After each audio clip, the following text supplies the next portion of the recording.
Erythrocyte sedimentation rate. This is the practical which you perform in the lab, and it is very easy procedure. Erythrocyte sedimentation rate is a type of the blood test in which you measure how quickly the erythrocyte or RBC are settled down at the bottom of the test tube that contain the blood sample.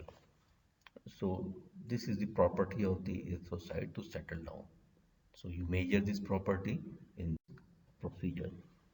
The method, uh, take a whole blood and the add anticoagulant, and then just pour this blood into the tube and then observe the result after 1 hour, so that you measure the erythrocyte sedimentation.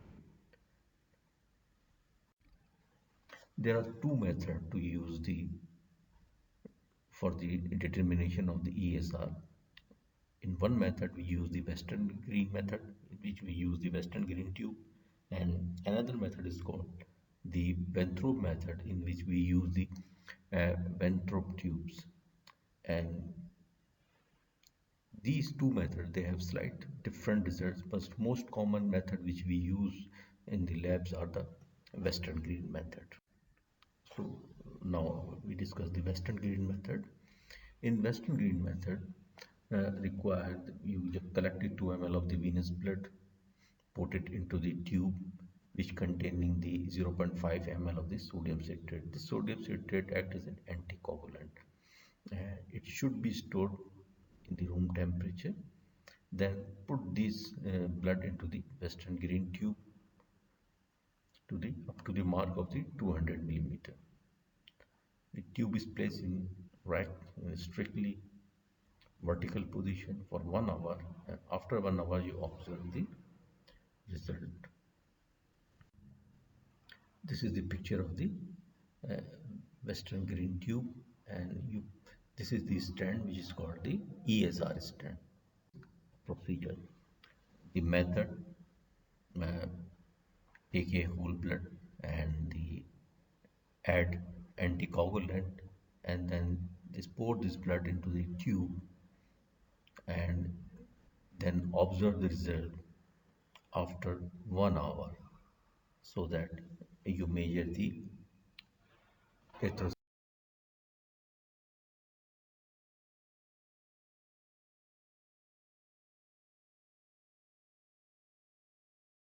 hours. This is the picture of the Winthrop tube. Now, RBC's sedimentation because of the uh, two reasons.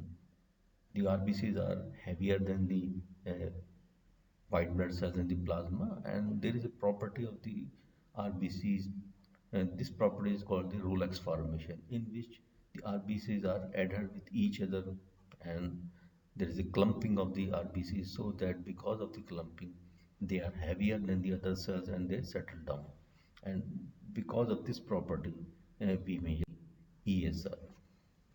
So what is the difference between these two tubes?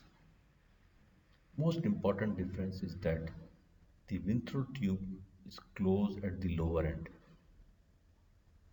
and open at the upper end, while the Western green tubes, they are open in both ends. So when we perform the procedure, we just close the lower end by putting our thumb or finger, so that the blood is not passed through the hole, so that we just close the hole with the help of tip of your fingers. Number two difference, that the ventral tubes, they contain less volume of the sample, and or you call it this tube is smaller than the Western green tube. Then the anticoagulant in the ventral tube is the EDTA, while the anticoagulant in the Western green tube is the sodium citrate. There are difference in the values as well, and the Winthrop tube is 11 centimeter long, while the Western green tube is 30 centimeter long. Diameter is same, and the normal range is different in both tubes. In Winthrop tube, the normal range is 0 to 9 in male and 0 to 20 in female, while in Western green tube, the normal range is 0 to 5 in male and 0 to 7 in female in first hour of this procedure.